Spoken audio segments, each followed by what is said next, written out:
All right. Pebbles wants me to start out this way, so I'm going to do that. My name is Rachel Pointer. I am the movement liaison for Free the People movement, and I am also a survivor of sex trafficking. As I share tonight, please feel free at any point in time to ask questions.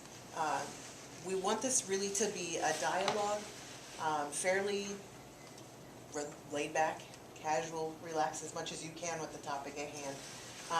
And I'm not going to share for very long before I open up the table to just talk. But if you have questions at any point, please feel free to just ask. I was born and raised here in Omaha, Nebraska. I am the third of 13 biological children. Big family. Big family. My dad was a pastor for most of my early growing up years, until I was probably mid-teens, before he kind of laid that piece aside. But he's always been involved in ministry in some sort of way. We've been in many different churches, because most of the time he was filling a pulpit for someone who was gone on temporary leave. My family is fairly conservative Christian family, and we were all actually homeschooled K through 12th grade. Kind of set a background for most people. I don't actually usually tell this side of things, so you're kind of a little bit special, actually. My parents actually were some of the first people in the state of Nebraska to homeschool for religious reasons, and when they did that, there was a lot of laws against homeschooling, so they actually had to fight the court system to be allowed to homeschool. And it kind of started the homeschooling movement in Nebraska. That's not important at the moment, but you'll probably understand why that's important later as I keep reading from my story. When I was 6, we moved from one side of town to the other side of town, and we I don't know how to really transition this. Really, we moved churches. We moved, basically our entire support network changed, being from one side of town to the other. And in doing all of that, it became very obvious to my neighbors that I was singled out in my family. To explain, I am the third of all of the kids. My parents wanted 2 children. They had 2 children, and 6.5 years later, I came along. And then every other year after that, they had, 10 more. But initially, they weren't too terribly excited about that. Of course, they loved us all, but that wasn't really their initial plan to have more children. And after I came along, they kind of reevaluated things and just, okay, I guess we're supposed to have more kids. And they did.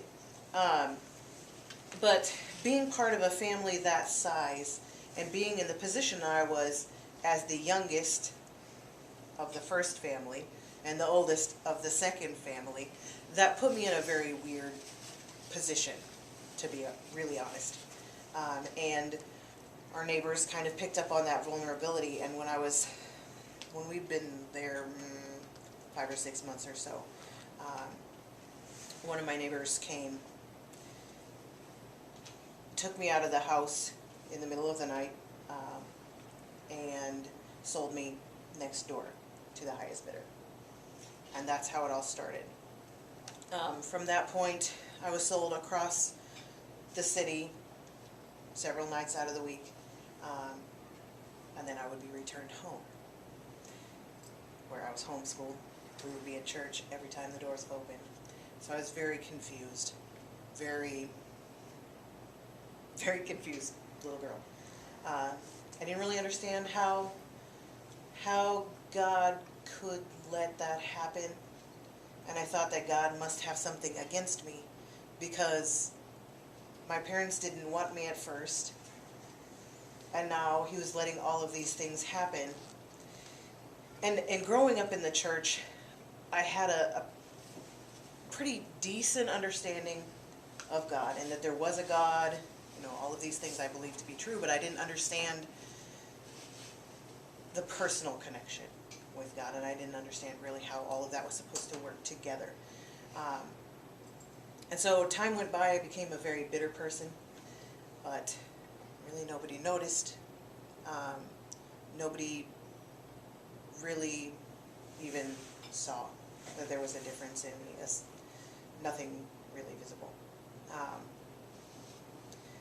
And when I was 10, in our family was the tradition that when you're 10, you're allowed to go to summer camp, which was fantastic to me because that meant I could get away from all of this, because I knew it was a couple 100 miles out, and I was going to get the opportunity to be away from home for a whole week. That just felt fantastic to me, except for one problem. I knew that it was a darn church camp, and I knew that I was going to have to sit in chapel every day and listen to these darn people talk about God who didn't give two craps about me. So I went to camp. I really enjoyed all of the other things besides chapel. But the last night of the camp program, there was a contest, kind of like everybody gets up and like they do in regular summer camps, and get up and do like a little talent contest type of a thing. And our cabin thought it would be a great idea to see how many Bible verses we could memorize, and super geeky like that. And we would make, we would be the best cabin because we had so many Bible verses. So we're sitting around, and I'm just like, really, this is happening right now. And they're picking out, the shortest verses, the easiest to memorize, and da-da-da-da-da-da-da. And the other girls in the cabin was like, oh, I know the shortest verse in the Bible. Everyone can memorize this verse. And we were like, okay, and everybody's clamoring, and she pulls it out. And our cabin leader was smart enough to know that at this point in time it's probably a good idea to give some context to this verse. And so she told this story of Lazarus passing away, and when Jesus heard about his passing, he wept. My whole entire world came crumbling down at that point. Because in my mind, God had been this really cold, distant, didn't give 2 cents, or whatever else you want to say, about us as people. And I understood to some degree the connection between Jesus and God. And I had never heard that before. In all my years in church, that Jesus had an emotional connection to this other person to the point that he wept. And I had to get out of there. I couldn't, it was like all these bricks were crumbling down on me, and I went out. There's a lake in the camp. Have any of you been to Maranatha? Some of you probably have. Okay. There's a lake in the middle of the camp, and I went out and I sat by the water, and this young little guy came. I mean, he was my age, but young little guy at that time came along, and he was like, "You look like something is going on." And he sat down and he just started talking to me about how much God loved us and all of these things, and I was just like, what is happening? And he just expressed to me in a way that innocent kid that doesn't really understand but also gets it, how they do, that sometimes crap happens, and that doesn't necessarily mean that God doesn't love you. That just means crap happens. God loves you, so maybe we can deal with it. Now, that was my first real encounter with God. After that, I went back home. So I went back to everything else that was still going on. I was still being sold. I was making less and less money for them because I was getting older. I wasn't as profitable. Um, and as time went on, I just started to get really fed up. I couldn't handle it anymore. This I'm a valuable person versus you are no better than an animal.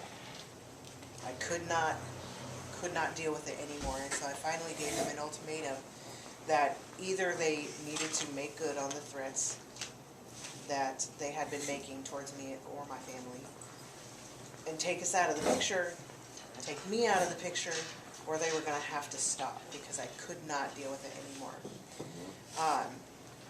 And in that time, my relationship with God was more like some guy, you know, I know he exists and I don't really hate him, but I don't really know him. Kind of, you know, that kind of person that you sort of put on the back burner, and every now and then you might like their pictures on Facebook because they look cool. Or you might comment every once in a while because, oh, that's an interesting thought, but you don't really know them. And about 2 weeks went by, and I got called out again. I'm about 16 now, and they took me downtown. And I was like, so what's the decision? I could not have cared any less what their decision was. I just needed them to make one because I could not live that life anymore. And they made a very significant threat to my life. And then they walked away. At that moment, most people would probably be like, oh, thank God. I didn't feel anything. There was so many emotions, so many thoughts, so many things that I was wrestling with that my psyche basically couldn't handle it. I didn't know how to process any of that. And so I didn't. And literally, I didn't process it at all for a good 3 or 4 years. My family moved out of town. We moved to just outside of Fort Calhoun. And we started going to yet another church. Changed our social group again, which was probably better in some ways because I didn't have to, it was like I could start over. They didn't know me. They didn't know why I would be grouchy sometimes or why I would be nice other times. But it really gave me an opportunity to get away from those things. Started going, well, I graduated from high school. Graduated at the top of my class. Even though I was homeschooled, we did have class. And I graduated through my GED, through OPS, and at that time, they actually did have like an actual class that you would graduate with. Now they don't do that. So after that, my parents said, here's the choice that you get to make. You can stay here, start working, or you can, or no, stay here, start working, start going to school, college, or you can leave. And I was like, well, how about I do both then? And so really the last couple of years that I actually lived at home, I really couch surfed, because I couldn't put those pieces together, living with all of them who had no idea that all of these things were going on under their roof, and the rest of my life I couldn't put those things together. And so I actually started going to Grace as a student, not as a babysat child. And at first it was just going to be for a couple of classes because my parents were making me, essentially. But then I really felt like God was speaking to me through some of the classes that I was taking, and thankfully I had teachers who were smart enough and in tune enough with who God really is versus what everybody was thinking of God, to give me the pieces I needed to search and find God for myself.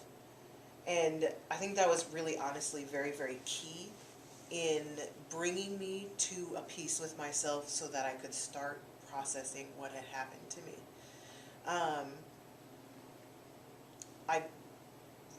And I'll tell you, there's a lot of different things that really saved my life in all of this process. One of them really was academics. I'm a total nerd. I'm not going to lie to you. I love learning things. I love researching stuff. I love, I love learning. I do. Just to give a picture of that, I remember having lunch with you at Panera probably a year, maybe year and a half, 2 years ago, and she was really excited because the new desk reference of The DSM. Yes. Diagnostic Manual for Mental Health. She was so excited because the new one just came out and she couldn't wait to start reading into it. I'm that person. She is. Okay? I'm that nerd. And I understand what she was talking about because my mom is a nurse, so she's always saying, sharing a little bit about, the desk reference and the different types of this one's for the drugs that she has to deal with. But so I knew right what she was talking about. Yep. I love that stuff. I get very excited about it. But I think there's a couple of reasons why. I think that God has really given me that innate desire to learn, but also that I learn things about myself as I go. There's an unhealthy side to doing that. But I tend to lean more towards I just pick up pieces. Oh, now that part of me makes sense. Like it would make sense why I would really have a hard time with cold based on some of the experiences that I've had in the past. Oh, what? PTSD is a real thing. And, all of these pieces start to come together when you start to study those things and understand. And I think that was one of the things that really actually did save my life, because there was a really long period of time where I couldn't even look myself in the mirror, even when I was getting dressed, because I did not like that person. I hated that person. I knew there was more to me than what had happened to me and the things that I had done, but I couldn't figure out, how does a person do those things and be a straight A student or in charge of a Bible study with other kids who are furiously eating up the Word of God. I didn't know how to put those pieces together, and to be really honest, I still don't sometimes. Human beings, we have this really bizarre, awesome, crazy thing where we are able to be more than one thing. And that's one of the other things that has saved my life, that God has created us to be able to be more than one thing. I'm more than a sister, a daughter, a wife, an aunt, I'm more than a writer, a reader, a speaker, an artist, a friend. I'm more than those things. And being able to see that through studying, through working with other people has been one of those things that really just brought me through some of those really tough times. One of the other things that really brought me through those tough times were amazing people like Pebbles, Debbie, I'm so glad you're here, Jennifer, Kayla even, Linda. I have an amazing support group. Now, did they always know that they were my support group? No, but they are, and they have really been those people that have encouraged me and kept me going. I will say part of that though, from when in January when I was sharing, Rachel and I went through a Bible study, and Rachel was part of my support group, and that's a give and take in the family of God. There's different things that are your strengths that contribute to the overall family, and then where we complement each other, which is super. I'm just gonna sound like a nerd. Super cool, you guys. you know, whatever you think of God, whatever your relationship is with God, however you view spirituality and religion, and to be honest, I'm not a very religious person. Religion kind of gives me the creeps. But relationship, that's the thing that gets me jazzed. That's fantastic. But so however you feel about those things, it's pretty obvious when we sit around the table that there's some kind of divine tie here that brought us all to this place. Whether we can blame Pebbles. My shoulders are big. But, I mean, the reality is that, I mean, really, like, you searched Facebook, you know? And being able to be here at this time, there's a reason for that. There's a purpose in that. And those things have been very evident to me as time has gone on. Now, fast forward to 2011, when a crazy friend of mine,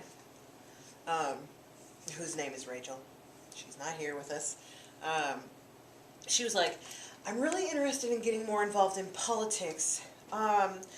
Would you be interested in going to a interim hearing at the state capitol with me on human trafficking and immigration?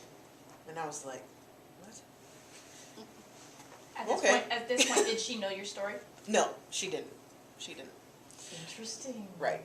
And I didn't know my story. I could identify that I was a victim of childhood sexual abuse. I could identify that I had been physically abused. I could identify that at some point, many points, I had been prostituted or I had prostituted myself. I could identify that I had used drugs and alcohol to cope with things. I could identify all of those things. But I didn't know what human trafficking was. And that came into the picture in 2011.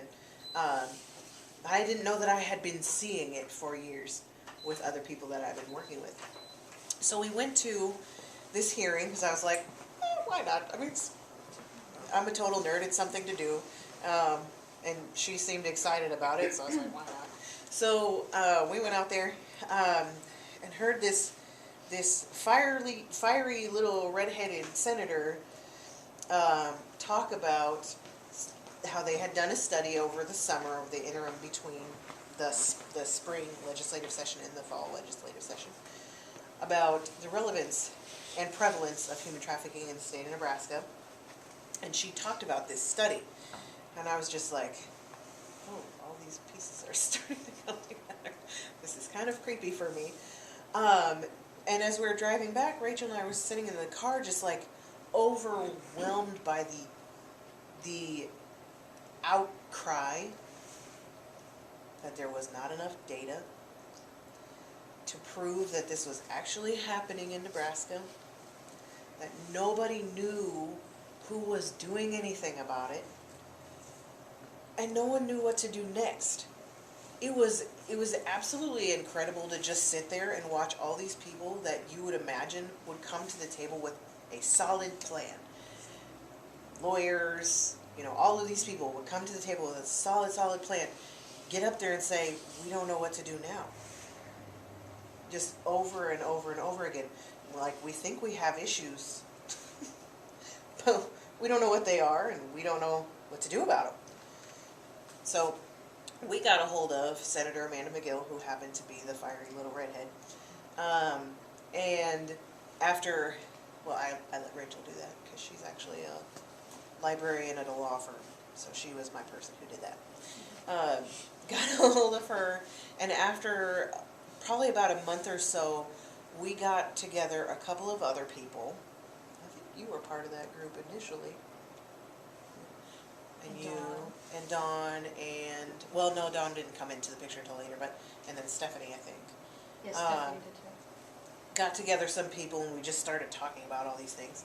And then the senator was like, we want to start a community group and figure out what the community is doing, what the community knows, and how we can kind of press forward into this issue. Because I am convinced 100% that Nebraska has an incredibly large human trafficking problem. And so we said, okay, we'll help you. And that is really how Free the People movement started. Since 2011, we have been part of advancing or working to advance 6 different pieces of legislation. We actually were able to see in 2012 the first anti-trafficking legislation in the state of Nebraska become law. The Governor's Task Force on Human Trafficking is partially our fault. And I am proud of that. Very proud of that. Don't forget to share numbers. Numbers, oh good grief. She's got some good numbers. Okay, which numbers do you want me to share? Because that's kind of where I'm at. Okay, the Nebraska numbers. Okay. So, in the course of about a year and a half, we started just random volunteers, people just saying, oh sure, I'll do something. Oh, you need something done? Okay, here, we'll do this. They made 3,500 calls approximately. I spoke with 3,500 different organizations across the state of Nebraska, so not just in Omaha area, but across the entire state, asking the questions, what is human trafficking? Do you know how to define it? Do you work with anyone that you believe might be trafficked? And essentially these questions. And then, do you have training in your organization about human trafficking, how to deal with that? And do you provide any services that are specific to human trafficking? And out of all of those calls, we had 11 organizations that could define human trafficking when we initially called them. 3 of them provided services directly to human trafficking victims, out of all of them. Now, that may or may not strike you as a little bit odd, but when you consider that we went back and called all of those people again with information so that they could identify human trafficking, every single organization said, when we asked the question, do you serve someone who may have been trafficked? Every single one said yes. That is incredibly astonishing for a lot of people. That's not something you would necessarily see or hear about. So we took that information, and it's really soft research because we're not researchers. We didn't use a whole bunch of very algorithms and all these crazy things that researchers do, but we did ask some pretty standard questions, and we did provide some standard information to them, and those were our results. So we took that information back to the Governor's Task Force, and they have been working to provide training through the Crime Commission, which is the task force is underneath the Crime Commission, to the State Patrol. Local law enforcement is now starting to use some of that curriculum to train their officers how to identify and how to handle someone that they believe may be trafficked. And we used that information to start pushing forward other legislation, some of which passed, some did not. But we have been able to use that information and that initial research, I'm going to call it that, to push forward a lot of things, because we did uncover, without a doubt, that Nebraska has a very large human trafficking problem. Now, when we started, there was a certain way that there was a problem with the laws and with the punishment. Yes. How would you explain that? Yes. So initially, when we first started, there were no anti-trafficking laws on the books. So if somebody got arrested for prostitution or for prostituting someone else, it would be a $300 fine, and that's it. Barely a misdemeanor. Now, because of the laws that were passed last session, we are looking, is it class? It's a felony now, but I forget which class. I should know that off the top of my head, but I don't. It's a felony now to prostitute someone else. Initially, the first legislation that was passed didn't have the differentiation between a minor and an adult. An adult could be charged with prostitution if they were caught, so could a minor. Now, because of the legislation that was passed again last term, a minor cannot be charged with prostitution if they are being prostituted or prostituting themselves, because there is no consent for a minor. They cannot, if they're being used in commercial sex acts, period, they're considered a victim and they cannot be charged with that crime. Which may seem like a small step, but it is actually a huge step. Because before, you might find a 15-year-old on the street or, hooking up with somebody in a hotel room, and that adult would get charged with what's called pandering, which would be a misdemeanor, and a $300 fine that would not be on their record, and they would be released without ever seeing the inside of a jail cell, and the minor would be arrested, spend time in jail, be charged with prostitution, and may or may not be released back into the community. So that's a huge, huge difference. We are now working on legislation, LB 294, which it's extremely complicated and comprehensive bill, but... Wasn't it on the floor earlier this week? Was it on the floor? I haven't heard that. I'm trying to remember from the emails. I thought it was. No, look, okay. It's still in committee. Facebook still in is where I committee. saw it with some of the ladies. It's still in committee, which means we get to argue in front of a panel of people in the Judiciary Committee, one of whom happens to be Ernie Chambers, who is finally on our side. But it took a very long time to get him there. So we got to present the bill to the Judiciary Committee on the 4th of March, actually. But this bill opens the door for seizure of profits obtained by traffickers that would then be poured into a fund for providing services to victims, adult or juvenile. It would also open the door for us to be able to access resources available through the juvenile justice system without giving the minors any kind of, what do you call it, criminal history, which is, again, it's huge. Now, the problem that we're up against with this whole thing is that there's still not any services. We now, in all of the state of Nebraska, have this many service providers who specifically serve victims of human trafficking, sex, or labor. This many.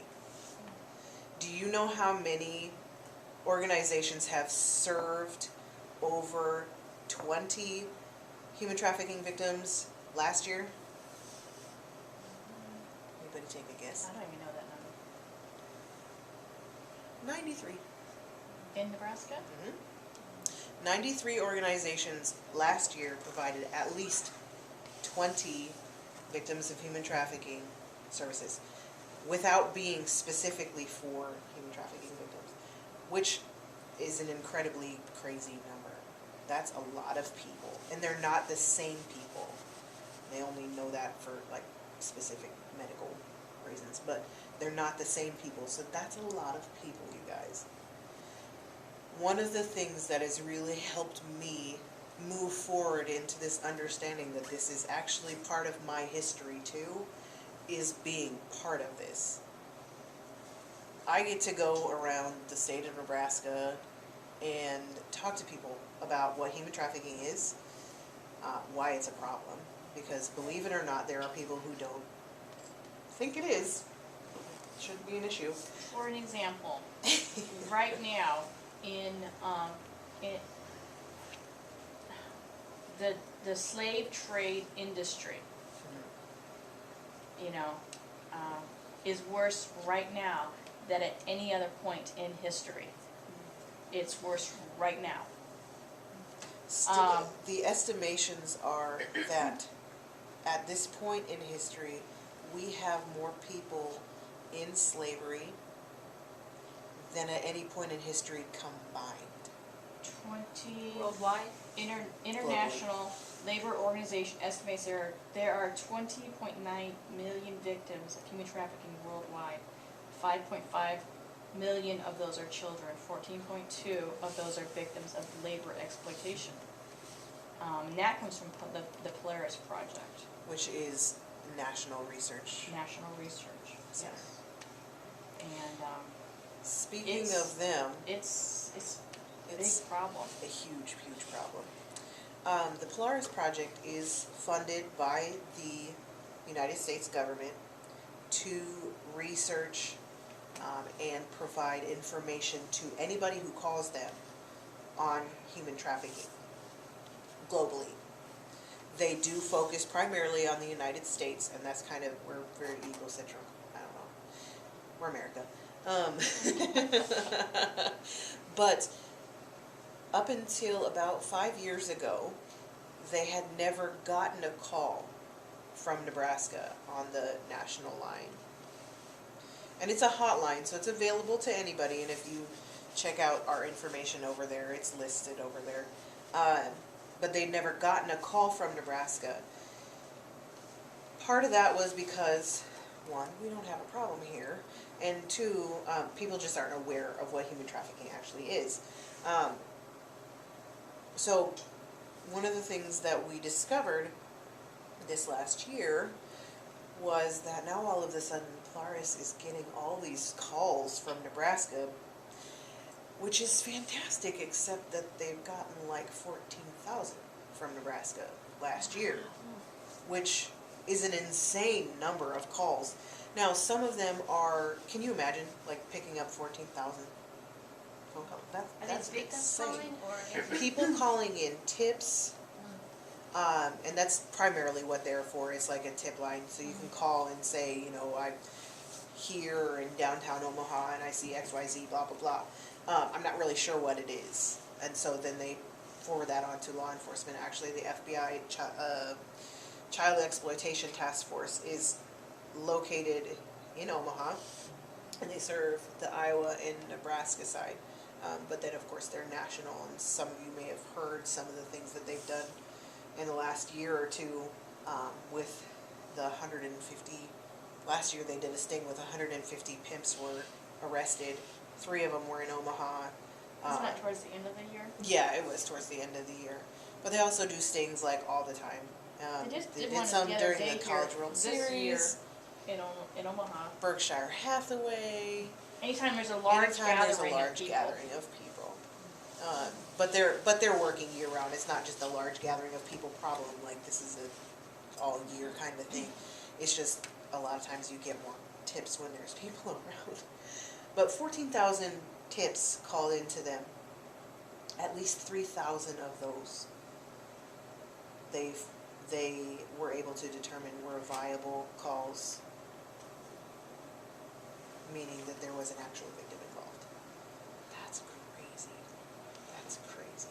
To go from 0 to 14,000. Now consider, Nebraska only has, I think it's 1.5 million people in the whole state of Nebraska. Right. But also, Nebraska, because of where we are located, I-80 is the most traveled Do you want me to do the thing that I east way. Yes. do? Yes. Imagine the state of Nebraska, okay? And because I'm mean, I'm going to call this the end where Omaha is. This is the end where Colorado is, okay? So kind of picture in your mind sort of the shape of Nebraska, and that's actually over there on the board, so at some point if you want to go over there and see. Anybody know what this might be? The river, and what runs along the river? Water?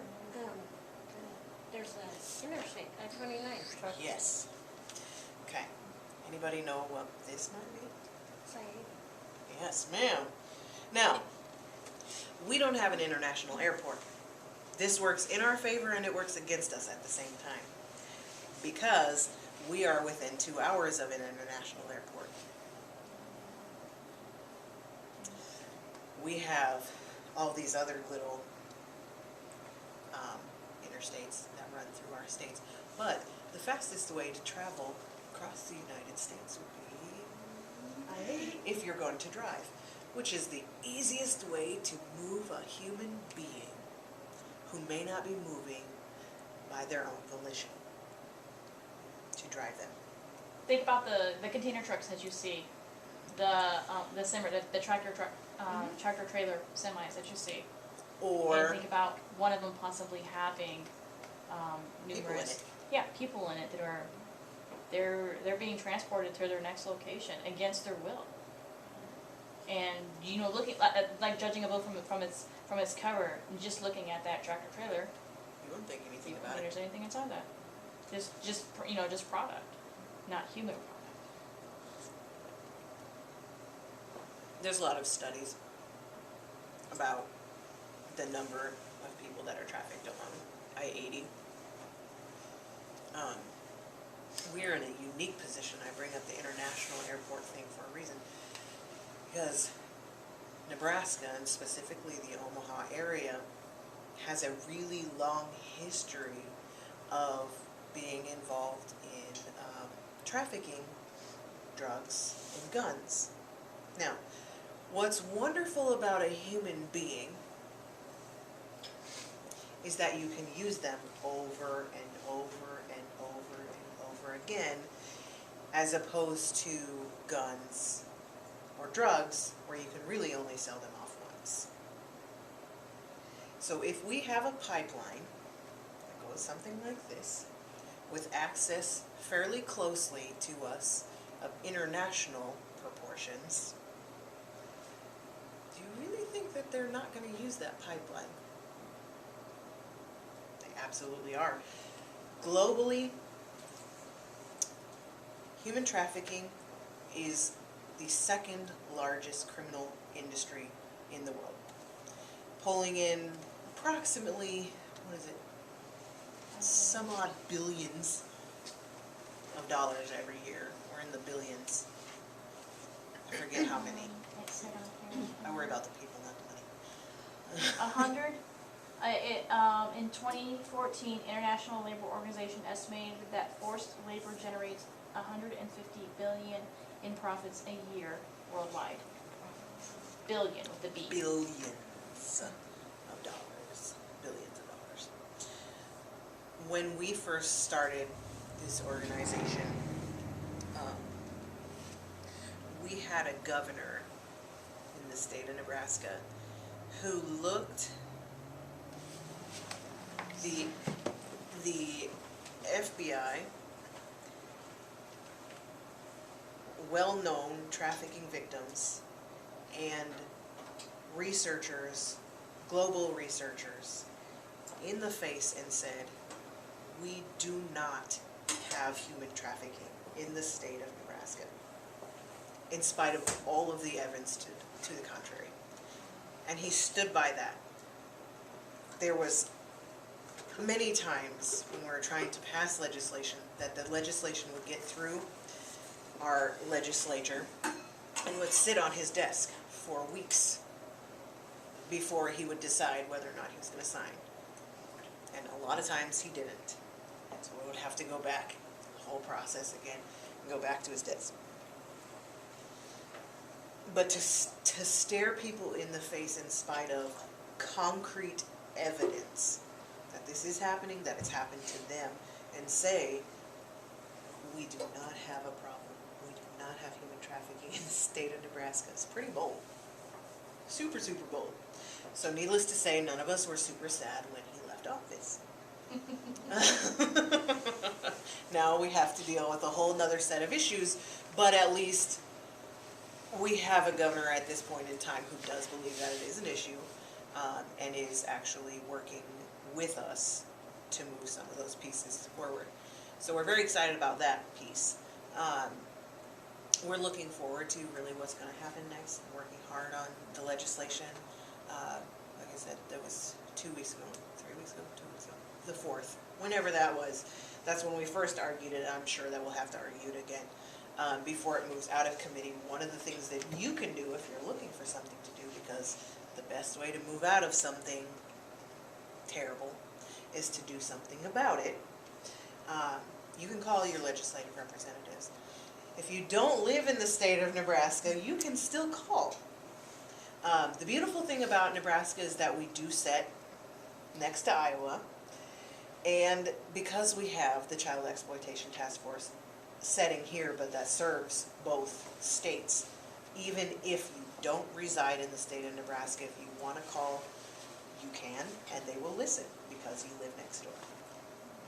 Well, in Red Oak, I'm not from Iowa, I'm actually from Washington State. But long story short, I met a Iowa boy and married him and moved to Iowa. I'm sorry. She's not a Husker fan. Okay, okay now. But, I heard that. but, for many years I was the, director of the pregnancy center of Southwest Iowa. And, I counsel a lot of women and I've seen a lot of stuff. And I almost wondered, as I sit here and listen to you talk, if there isn't some kind of trafficking going on in Red Oak. I know FBI agents Without a doubt. are there all the time for the drugs because Red Oak has a very high drug rate. Oh, yeah. But we also have the same issue where we have, not only are we not too far from I-80, we have 34 running right through us going straight to Des Moines. And I don't know, I've seen a lot of stuff, so yeah, I often wonder. I wouldn't doubt it at all. How many plants do you have? Don't you have a couple of plants? Yeah, we have, There's Parker. there's I Parker, thought there's, plants. well, there's not, no, not. Manufacturing. We do have a greenhouse, yes. We have, my husband works for Johnson Control. We have Mensa, which is a Mexican plant. And we have Fresco, which is, they make the coffee filters for Starbucks. And then there's like a trailer, there's a plant that does trailer, and then there's a plant that just opened not too long ago that does railroad cars. So yeah, there's a lot of different trucks in and out of Red Oak, a lot. Truckers Against Trafficking is probably, it's growing to be one of my more favorite organizations. Yeah, I agree with you. And they're really good on They're social media, especially on really Facebook. good on social they media. Really, But they do a lot of stuff in educating truck drivers on what to look for and what to do. And they really work very hard to kind of move forward in a fleet that is against trafficking. And we have really seen them move more through the state of Nebraska than they used to. Part of that is because the governor's task force agreed to work with them, which is fantastic. But, you know, at I-80, I drive between Omaha and Lincoln all the time, and there are so many semis on the road. Like, I can't imagine like how many people that they come into contact with. For example, I work with an organization at